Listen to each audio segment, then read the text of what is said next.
무의식에 대한 접근, 카를 구스타프 융. 꿈의 중요성. 인간은 자기가 전달하려는 뜻을 나타내기 위해 말과 글을 사용한다. 이 언어는 상징으로 가득 차 있다. 그러나 인간은 엄밀한 의미에서 서술적이라고는 할 수 없는 기호나 이미지도 사용한다. 이러한 것은 단순한 약호나 UNICEF, UNESCO 같은 두 문자일 수도 있고 잘 알려진 상표, 특허 약품의 이름, 배지 혹은 기장일 수도 있다.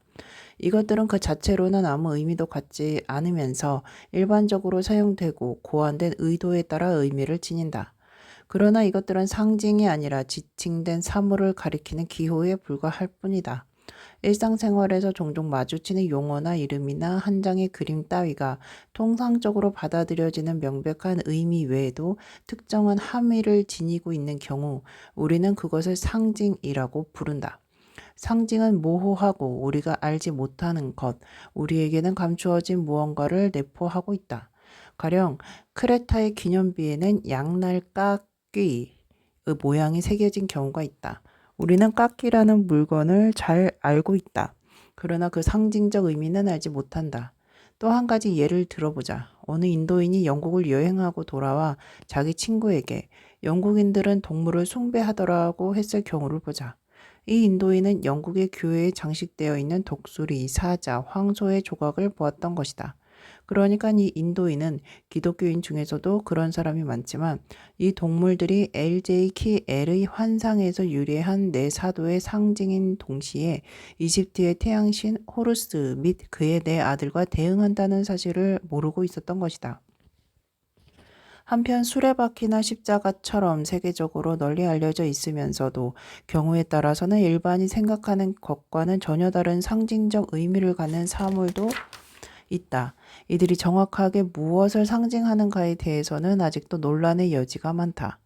이같이 말이나 형상이 명백하고 직접적인 의미 이상의 무엇인가를 내포하고 있을 때 우리는 그것을 상징적인 것이라고 부른다.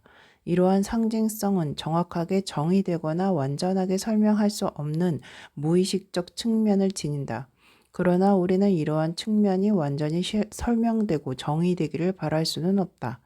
마음으로 하여금 상징을 탐구하게 하다 보면 어느새 우리는 이성으로는 파악하기 어려운 어떤 관념과 만나게 되는 수가 있다. 우리가 수레바퀴의 형상을 생각할 경우 우리의 생각은 신성한 태양과 관련된 개념에 이르게 된다. 이때 우리의 이성은 무력해진다. 그 까닭은 인간이 신성한 것이라는 무엇인지를 완벽하게 정의할 수 없기 때문이다. 우리 인간이 지적인 한계를 무릅쓰고 어떤 것을 신성하다고 할 때 이것은 어떤 사실을 근거로 해서 그렇게 부르는 것이 아니라 그것에 대한 우리의 믿음을 표명한 데 지나지 않는다. 이처럼 이 세상에는 인간의 이해 범주를 넘어서는 것들이 무수히 존재한다. 우리는 완전히 정의할 수도 설명할 수도 없는 이러한 개념을 나타내기 위해 끊임없이 상징적인 용어를 사용한다. 모든 종교가 상징적인 이미지나 언어를 사용하는 이유 가운데 하나는 바로 이런 것들이 완벽하게 정의되거나 설명될 수 없기 때문이다.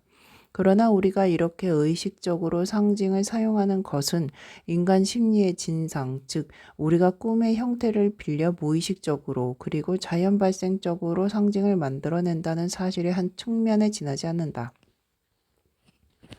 이런 사실을 완전히 이해하기는 쉬운 일이 아니다. 그러나 인간의 마음이 어떻게 작용하는지를 파악하기 위해서라도 우리는 이 사실을 이해해야만 한다. 조금만 생각해 보면 알 수 있거니와 인간이 무엇을 완전하게 지각한다거나 이해한다는 것은 불가능하다. 인간은 보고, 듣고, 만지고, 맛볼 수 있다.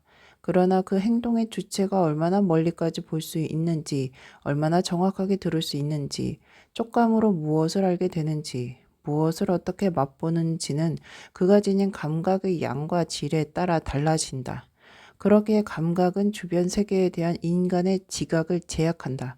과학 기구를 통해 부분적으로 이러한 감각을 보충할 수는 있다.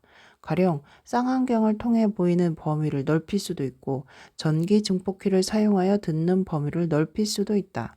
그러나 아무리 정교한 과학기구가 있어도 멀리 있는 것을 볼 수 있게 하거나 아주 미세한 소리를 들을 수 있게 하는 것 이상으로는 불가능하다. 결국 어떤 기구를 사용하더라도 인간은 어느 시점에서인가 확연성의 범위를 벗어나게 되는 법이다. 말하자면 이 범위 밖으로는 인간의 의식적인 지식이 통과할 수 없는 것이다. 더욱이 우리의 현실 지각에는 무의식적인 측면이 존재한다. 우리가 우선 알아두어야 할 것은 감각이 현실의 사상, 현실의 풍경이나 소리에 반응할 때라도 이 현실의 사상은 어느 정도 현실의 영역에서 마음의 영역으로 옮겨간다고 하는 점이다. 일단 마음의 영역으로 옮겨가면 이 현실의 사상은 심적 사상으로 변하는데 이 심적 사상의 궁극적인 정체는 알 수 없다. 이처럼 우리의 경험에는 무수한 불가지적인 요소가 있는 데다 인간으로서는 물질 자체의 본질을 규명할 수도 없기 때문에 어떤 구상적 대상도 완전히 아는 것이 불가능하다. 게다가 이 세상에는 우리가 의식적으로 지각하지 못하는 사상도 존재한다. 의식의 문턱에 있는 사상이 바로 이런 사상이다. 의식의 문턱에 있는 사상이란 우리에게는 기왕에 있었던 경험이기는 하나 인지되지 않은 채 이미 잠재의식에 동화되어 있는 사상을 말한다. 이러한 경험은 오로지 한순간의 직관을 통해 인식되거나 깊은 사색을 통해 사후에나 그러한 일이 발생했음을 깨달을 수 있다. 또한 애초에 우리가 그 경험의 중요성과 정서적 가치를 무시했더라도 이것은 이후 어느 시점에서인가 뒤늦게 무의식에서 분출된다. 가령 이런 것은 꿈을 통해 분출되기도 한다. 일반적으로 무의식에 동화된 경험은 꿈에서 그 모습을 드러낸다. 그러나 우리가 합리적으로 사고할 수 있는 모습으로 나타나는 것은 아니고 상징적인 이미지를 통해 나타난다. 역사적으로 보아 심리학자로 하여금 우리 의식 속에서 일어나는 심적 사상의 무의식적인 측면을 연구할 수 있게 해준 것도 바로 이 꿈의 연구를 통해서였다. 많은 과학자나 철학자들은 무의식의 존재를 부정하지만 그럼에도 불구하고 심리학자들이 무의식적인 심적 상태의 존재를 추정하는 것은 바로 이런 연구가 밝혀낸 증거가 있기 때문이다. 심리학자들의 이러한 연구에 대해 많은 과학자들이나 철학자들은 그럼 한 개인 안에 두 개의 주체, 일반적으로 말해서 두 개의 인격이 있다는 말이냐는 고지식한 반론을 제기한다. 그렇다. 이런 반론은 우리의 가설을 아주 또라지게 꼬집어내고 있다. 현대인이 치르고 있는 곤욕 가운데 하나는 분리된 인격으로 인한 곤욕이 아니던가. 그러나 인격의 분리 현상은 병적인 징후가 아니라 언제 어디서든 볼 수 있는 지극히 정상적인 현상이다. 왼손이 하는 일을 오른손이 모르더라고 해서 그 사람을 신경증 환자라고 할 수는 없다. 이런 현상은 지극히 일반적인 무의식적 징후이며 거부하기 어려운 인류 공통의 유산이다. 문명 상태에 도달하기까지 인간은 기나긴 세월을 지내오면서 천천히 그리고 아주 힘겹게 의식이라는 것을 개발해왔다. 게다가 인간 마음의 많은 부분이 여전히 수수께끼로 남아있기에 이 진화의 역사는 끝나려면 아직 멀었다. 우리가 마음이라고 부르는 것은 우리의 의식 및 그 의식의 내용물과 동일한 것이 아니다. 누구든 무의식의 존재를 부정하는 사람은 현 시점에서 우리가 마음에 대해 알고 이해하는 것이 그 자체로 완전한 지식이라고 가정하고 있는 셈이다. 이것은 잘못된 생각이다. 우리는 우주에 대해 알고 있다. 그러나 우주에 대해 우리가 알아야 할 것을 모두 안 것일까? 그런 것은 아니다. 우리의 마음은 자연의 일부, 끝없는 수수께끼의 연속이다. 그런데 이 자연을, 이 마음을 어떻게 또라지게 정의한단 말인가? 다만 우리는 마음과 자연이 무엇인지 우리가 추정한 바를 적고 그것들이 어떻게 기능하는지를 최대한 설명하고자 노력할 뿐이다. 그러니 의학적인 연구를 통해 축적된 증거가 없더라도 무의식은 존재하지 않는다는 말을 논파할 논리적 근거는 얼마든지 있다. 무의식은 존재하지 않는다라고 말하는 사람의 태도는 새 것, 미지의 것을 두려워하는 낡은 쇄신 공포증에서 비롯된 것이다. 많은 사람들이 인간 마음속에 미지의 영역이 존재한다는 개념에 저항해온 데엔 역사적인 이유가 있다. 자연이 의식이라는 것을 획득한 지 얼마 안 되지 않는 데다 의식 자체가 아직 실험적 상태에 있다. 그렇기에 의식은 아직 튼튼하지 못한 상태인 데다 갖가지 위험에 노출되어 언제고 손상될 수 있다. 인류학자들이 전하는 바에 따르면 미개 민족들은 자신들의 사회에서 일어나는 가장 보편적인 정신착란 가운데 하나를 영혼의 상실이라고 부른다. 이것은 곧 저 명칭에서도 나타나듯이 의식이 눈에 띄게 붕괴된, 전문적으로 말하면 의식의 분열 상태를 뜻한다. 우리와는 의식의 발달 단계가 다른 미개 민족은 영혼 혹은 마음을 단일체로 보지 않는다. 많은 미개 민족은 인간에게는 인간 자신의 혼뿐만 아니라 초원의 혼도 깃들어 있다고 믿는다. 그들은 야생동물이나 숲속의 나무로 구체화되는 이 초원의 혼에 일종의 심리적 동일성을 느낀다. 프랑스의 유명한 민속학자이자 류시앙 레비브릴이 신비적인 관여라고 불렀던 것이 바로 이것이다. 레비브릴은 개념을 확립하고도 반대론에 밀려 이런 용어를 쓰지 않겠다고 굴복하고 말았지만 나는 그 반대론자들이 틀렸다고 믿는다. 개인이 무의식 중에 다른 사람이나 다른 사물을 자기와 동일시한다는 것은 이미 널리 알려진 심리학적인 사실이다.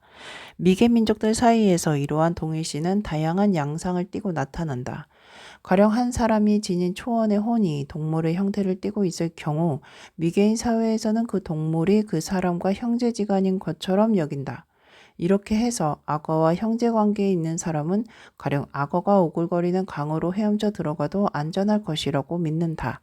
그들은 또 초원의 혼이 어떤 나무라면 그런 혼을 지닌 사람에게 그 나무는 부모처럼 권위를 갖는 것으로 믿었다. 이 중 어느 경우든 초원의 혼을 손상시키는 사람은 그 혼을 지닌 사람을 손상시키는 사람으로 손가락질을 당한다. 미개 종족 중에는 사람에게는 여러 개의 혼이 있다고 믿는 종족도 있다. 이것은 이러한 종족에 속한 개인의 믿음, 즉 자신이 서로 연결돼 있기는 하지만 독자적인 단위들로 구성되어 있다는 믿음의 또 다른 형태 표현이다. 우리는 여기에서 개인의 마음이라는 것이 안전하게 결합된 상태에 있는 것이 아니라 억제할 수 없는 감정 앞에서는 쉽게 허물어질 수도 있을 것이라는 미개인들의 생각을 읽을 수 있다. 이러한 현상은 문화인류학자들의 연구를 통해 우리에게도 잘 알려져 있다. 우리는 이런 상태가 진보된 문화시대를 사는 우리와는 상관이 없을 것이라고 생각하지만 사실은 그렇지 않다. 말하자면 우리 역시 정신의 분열을 통해 우리의 정체성을 잃는 수가 있다. 그러니까 우리도 특정 기운에 사로잡혀 그 기분에 따라 변하기도 하고 비이성적이 되기도 하며 우리 자신이나 타인에 대한 중요한 사실을 기억하지 못해 다른 사람들에게 악마에 들린 게 아니냐는 말을 듣기도 한다. 우리는 자신을 다스릴 수도 있다고 말한다. 그러나 자기 통제라는 것은 그렇게 쉬운 일이 아닌 대단한 미덕에 속한다. 우리는 자기 통제에 대단한 성공을 거두고 있다고 생각할 즈음에 친구에게 뜻밖의 지적을 받고는 당황해 하기도 한다. 고도로 발달했다는 문명 속에서도 인간의 의식은 적당한 연속성을 발휘하지 못하고 있다. 그만큼 인간의 의식은 옛날과 다름없이 연약하고 조각나기 쉽다. 이렇게 자기 마음의 일부분을 분리시킬 수 있는 것은 유익한 능력에 속한다. 이런 능력을 통해 우리는 우리의 주의를 끄는 여타의 일은 무시한 채 한 번에 한 가지 일에만 정신을 집중할 수 있는 것이다. 그러나 내 마음의 일부를 분리시키고 일시적으로 억제하겠다고 의식적으로 결심하는 것과 내가 깨닫지도 못한 사이, 그리고 내 동의도 없이 심지어는 내 의지에 반하면서까지 그렇게 되는 것과는 하늘과 땅의 차이가 있다. 전자의 경우는 문명의 소산이지만 후자는 미개인들의 영혼의 상실의 다름 아니며 심지어는 신경증의 원인이 되기도 한다. 그렇기에 오늘날에도 의식의 단일성은 공고한 개념이라고 보기 어렵다. 그렇게 보기에는 의식이 너무나 쉽사리 깨어질 수 있기 때문이다. 어떤 관점에서 보면 자신의 감정을 다스릴 수 있다는 것은 대단히 바람직할 수 있지만 다른 관점에서 보면 상당한 문제점을 안고 있는 것이기도 하다. 그 까닭은 자신을 다스리는 상태가 지나치면 다양하고 다채로우며 다정한 인간관계를 불가능하게 할 수 있기 때문이다. 이제 이런 배경에서 변덕스럽고 튼튼하지 못하고 붙잡기 어렵고 믿기 어렵고 막연하고 불확실한 이 꿈이라는 것이 왜 중요한지 검증해 보기로 하자. 내 견해를 피력하기 전에 우선 이 연구가 오랫동안 발전해온 경위, 꿈이 인간의 상실화 능력을 검토하는 가장 보편적이고 접근하기 쉬운 자료라는 결론에 이르게 된 경위부터 살펴보기로 하자. 의식의 무의식적 측면을 제일 먼저 경험적으로 탐구한 선구자는 지그문트 프로이트이다. 그는 꿈이 우연의 산물이 아니라 의식적인 생각이나 문제와 관련되어 있다는 일반적인 가정 아래 연구를 진행했다. 이 가정은 결코 독단적인 것이 아니다. 그러니까 이 가정은 저명한 신경학자들, 가령 피에르 자네의 이른바 신경증의 증상은 어떤 의식적 체험과 관련되어 있다는 결론에 그 바탕을 둔 것이었다. 심지어 이 증상들은 의식의 일부분이었으나 그로부터 분리된 것은 다른 조건 하에서는 의식화할 수 있는 듯 보인다. 20세기가 시작되기 전에 프로이트와 요제프 브로이어는 이미 신경증의 증상, 히스테리, 모종의 통증, 비정상적인 행동이 상징적 의미를 지닌다는 데 의견을 같이 했다. 이들에 따르면 신경증의 증상은 무의식이 꿈속에서 스스로를 드러내듯이 무의식이 스스로를 표명하는 방법 가운데 하나이다. 따라서 꿈과 마찬가지로 이것은 대단히 상징적이다. 가령 용납하거나 견디기 어려운 상황에 직면해 있는 어떤 환자는 음식을 삼키려 할 때마다 심한 경련성 발작을 일으킨다. 그 음식물을 삼킴, 용납할 수 없는 것이다. 이와 같은 심리적 중압감을 받는 상황에서 또 다른 환자는 천식 발작을 일으킨다. 그는 집안의 공기, 분위기를 들어마실, 견딜 수 없는 것이었다. 하체마비 증상을 일으키는 환자도 있는데 이 환자는 걸을 수 없고 그래서 더 이상은 계속할 수 없는 것이었다. 이런 예는 얼마든지 인용할 수 있다. 이러한 신체적 반응은 무의식적으로 고심하던 문제가 겉으로 표출되는 방식 가운데 한 형태에 지나지 않는다. 이러한 문제들은 그보다는 꿈이라는 형태로 더 자주 표출된다. 많은 사람들에게 꿈 이야기를 들은 적이 있는 심리학자는 꿈의 상징이 신경증의 신체적 증상보다 훨씬 풍부하고 변화무쌍하다는 사실을 알고 있다. 이 꿈들은 정교하고 그림처럼 생생한 환상으로 이루어진다.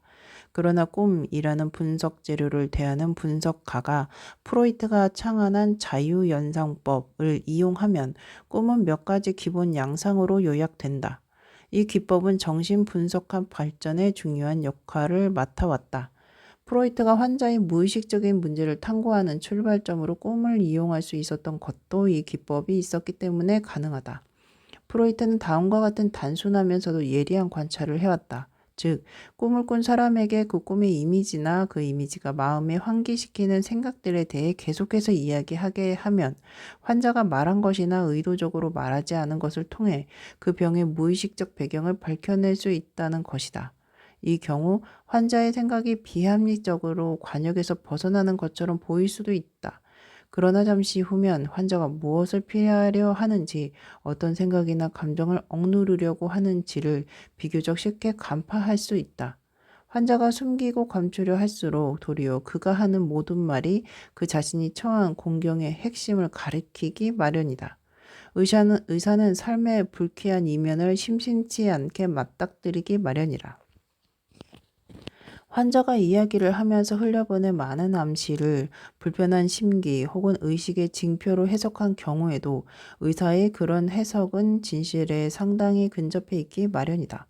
결국 의사가 분석을 통해 알아낸 사실은 불행히도 그의 예상을 확증하는 사실의 다름 아닌 것이다. 그렇기에 지금까지는 아무도 억압과 욕구 충족이 꿈 상징의 원인으로 보인다는 프로이트의 이론을 반박할 리가 없다. 프로이트는 자유연상의 출발점으로서 꿈에 특별한 중요성을 부여한다. 그러나 나는 언제부터인가 잠자는 동안에 무의식이 만들어내는 그 풍부한 환상을 해석하는데 자유연상법은 부적당하고 오류가 생기기 쉬운 방법이라는 생각을 하기 시작했다. 나의 이러한 의혹은 동료 한 사람에게 러시아 장거리 기차 여행 경험을 들었을 때 실제로 시작된 것이다. 내 동료는 러시아어를 알지 못했고 키릴 문자를 해독할 줄도 모르면서 철도 안내판에 쓰인 기묘한 문자를 가지고 공상에 빠져들어 그 묘한 문자의 의미를 생각해 봤다. 그 결과 생각은 꼬리에 꼬리를 물었다. 나른한 기분에서 그는 이 자유연상이 그에게 낡은 기억을 무수히 상기시키고 있음을 알았다. 그 중에는 애써 묻어두었던 유쾌한 기억, 잊고 싶다고 생각해서 의식적으로 잊어버렸던 것도 있었다. 그는 괴로웠다. 이것은 심리학자들이 컴플렉스라고 부르는 것, 즉 억압된 감정의 주제로 심리적 장애의 원인이 되며 많은 경우 신경적 증상까지 일으키는 것인데 그의 자유현상은 거기까지 이르렀던 것이었다. 이 에피소드가 내 눈을 열어주어 나는 환자의 컴플렉스를 찾아내기 위해 자유현상의 출발점으로 반드시 꿈을 이용해야 할 필요는 없음을 깨달았다.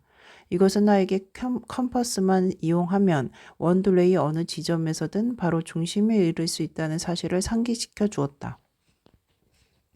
그러니까 키릴 문자, 수정구슬, 회전 예배기, 현대 회화, 심지어 일상생활의 스스럼 없는 대화로부터 출발할 수도 있다는 것이다.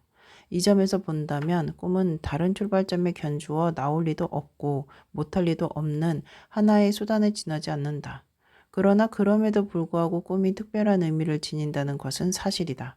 꿈이란 만성 컴플렉스로 말미암은 정서적 충격에서 비롯되는 경우가 많기는 하지만 말이다. 바로 이 때문에 자유현상은 어떤 꿈으로부터도 당사자의 중대한 비밀로 인도할 수 있는 것이다. 여기에서 나는 꿈에 특수하면서도 보다 의미 있는 기능이 있다고 보는 것이 옳지 않겠느냐는 생각을 하게 되었다. 꿈은 명확하고 의미심장한 구조를 지니고 있는 경우가 많으며 그러한 구조를 통해 그 밑바닥에 있는 생각이나 의도를 드러낸다.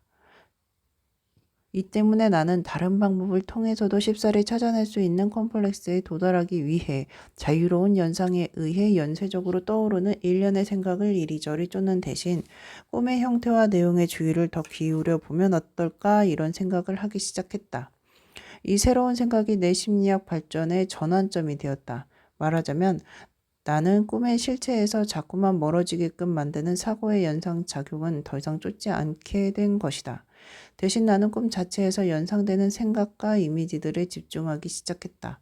그러한 생각과 이미지들 속에서 무의식이 표현하고자 하는 구체적인 내용이 담겨 있다고 생각했기 때문이다. 꿈에 대한 나의 태도가 달라짐에 따라 나의 분석 방법도 달라졌다. 내가 쓰기 시작한 새로운 기법은 꿈이 지닌 다양하고 광범위한 측면을 모두 고려할 수 있는 것이었다. 의식적으로 서술하는 이야기에는 시작이 있고 전개가 있고 끝이 있는 법이다. 그러나 꿈의 경우는 다르다고 할 수 있다. 시간과 공간상의 좌표가 전혀 다른 것이다. 꿈을 이해하기 위해서는 모든 면에서 그것을 조사해 보지 않으면 안 된다. 처음 보는 물건을 손에 넣고 그 모양을 자세히 납득할 수 있을 때까지 엎어놓고 보고 뒤집어 놓고 보는 것처럼 꿈도 그렇게 검토해 보지 않으면 안 되는 것이다. 내가 프로이트가 처음으로 채택한 자유연상 기법과 헤어지게 된 경위 설명은 이것으로 충분할 것이다. 나는 되도록 꿈 자체에 가깝게 접근하고 그 꿈이 불러일으킬지도 모르는 그러나 꿈의 실체와는 관련이 없는 관념이나 연상은 모조리 배제하려고 했다. 이런 관념이나 연상을 통해 환자의 컴플렉스를 발견할 수 있는 것은 사실이다. 그러나 나의 목적은 신경증적 장애를 일으키는 컴플렉스의 발견보다 더 원대한 데 있었다. 컴플렉스를 정확하게 알아내는 방법은 얼마든지 있다. 예를 들면 주어진 일련의 단어를 보고 환자가 무엇을 연상하는가를 조사하고 그 반응을 연구하는 단어 연상 검사를 통해서도 심리학자는 환자의 컴플렉스에 관한 한 자기가 얻고자 하는 자료를 모두 얻을 수 있다. 그러나 한 개인이 지닌 전인격의 심리적인 삶의 과정을 알고 이해하기 위해서는 그의 꿈과 상징적인 이미지가 보다 중요한 역할을 한다는 것을 염두에 두지 않으면 안 된다. 가령 많은 사람들이 알고 있듯이 성적인 행위를 상징하는 이미지는 얼마든지 있다. 이런 이미지는 연상 과정을 통해 성교에 대한 생각이나 한 개인이 성적인 태도 속에 지니는 컴플렉스에 이르게 할 수도 있다. 그러나 이 같은 컴플렉스는 판독할 수 없는 러시아 문자의 배열을 보고 떠올린 백일몽의 내용으로도 밝혀낼 수 있는 것이다. 여기에서 나는 꿈이라는 것은 성적인 비유 이외에 다른 정보도 담아낼 수 있을 것이라고 추측하기 시작했고 이렇게 되는 데엔 뚜렷한 이유가 있을 것이라고 가정하기에 이르렀다. 여기에서 이 점을 설명해보자. 어떤 남자가 열쇠 구멍에 열쇠를 찔러 넣는 꿈, 묵직한 몽둥이를 휘두르는 꿈, 혹은 커다란 철망지로 문을 때려 부수는 꿈을 꾸었다. 이 세 꿈은 모두 성적 비유로 분석할 수 있다. 그러나 꿈꾼 사람의 무의식이 스스로 특정 이미지 중 하나를 골랐다는 사실 또한 대단히 중요한 의미를 지닌다. 따라서 우리의 과제는 무의식이 몽둥이 대신 열쇠를 혹은 쇠망치 대신 몽둥이를 선택했는지를 파악하는 것일 테다.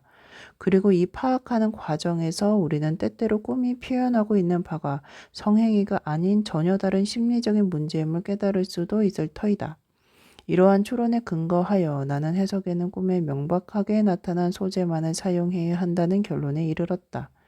꿈은 그 자체의 한계를 스스로 그어낸다.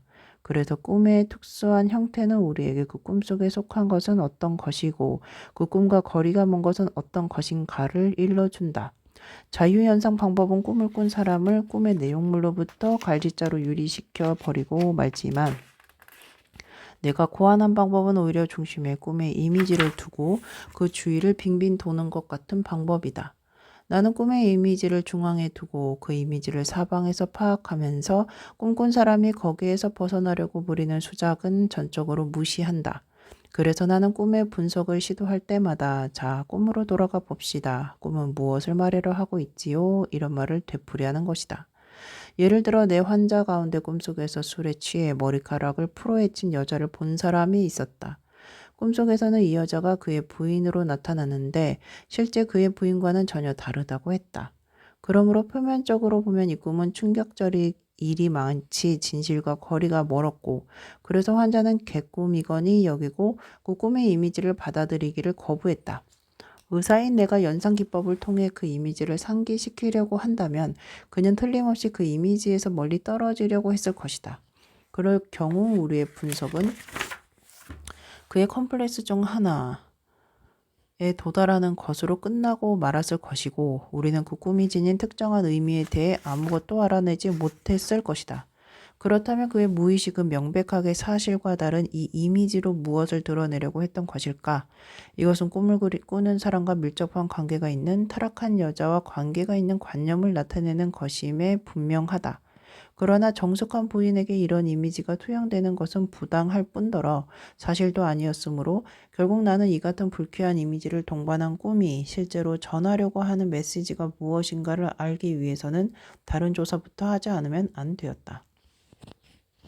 생리학자들이 내분비선의 얼개를 바탕으로 모든 인간에게는 남성적 요소와 여성적 요소가 두루 있다는 사실을 밝혀내기 훨씬 이전인 중세시대에 이미 모든 남성은 그 자신 안에 한 여성을 지니고 있다는 말이 있었다. 내가 아니마 이라고 부르는 것은 모든 남성이 지닌 여성적 측면이다. 이 여성적인 측면은 본질적으로 주변과의 관계, 특히 여성과의 관계에서 일종의 열등한 기능을 나타낸다.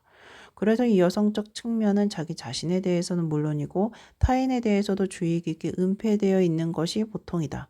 바꾸어 말하면 모든 사람은 눈에 보이는 인격은 매우 정상적일지라도 그 내부에 내적인 여성이라는 처참한 상황이 도사리고 있는데 사람들은 바로 이 처참한 상황을 타인의 눈에 띄지 않게 감추고 있을지도 모른다는 것이다. 그 환자가 그랬다. 결국 그의 여성적인 면은 그리 바람직하지 않았던 것이다. 꿈은 그에게 실제로 너는 어떤 점에서는 타락한 여자처럼 처신하고 있다고 말했던 것이고 이것은 그에게 적절한 충격을 주었다. 이런 사례를 보면 꿈을 꾼 사람이 꿈의 메시지를 무시하거나 거부하는 것도 이해가 간다. 의식이라고 하는 것은 무의식적인 것 혹은 미지의 것에 저항한다. 인류학자들이 쇄신 공포증이라고 부르는 것, 미개인들이 새로운 것에서 느끼는 미신적인 공포에 대해서는 이미 앞에서 지적한 바 있거니와 미개인들은 적응하기 어려운 사건을 만나면 야생동물과 같은 반응을 보인다. 심지어는 문명인도 새로운 개념에 대해서는 거의 같은 식으로 반응하고 새로운 것을 직면하는 데서 오는 충격에서 자기 자신을 지키기 위해 심리적인 방벽을 쌓는다. 이것은 꿈을 통해 나타난 의외의 사실을 인정해야 할 경우 꿈을 꾼 사람이 보이는 반응에서도 쉽게 확인된다. 철학, 과학, 심지어는 문학에 이르기까지 많은 선구자들은 동시대 사람들이 지니고 있던 쇄신 공포증의 희생 제물이 되어 왔다. 심리학은 과학 가운데서도 가장 연륜이 짧은 학문이다. 심리학은 무의식의 역할을 다루고 있기 때문에 극단적인 쇄신 공포증과 맞서오지 않으면 안 되었다.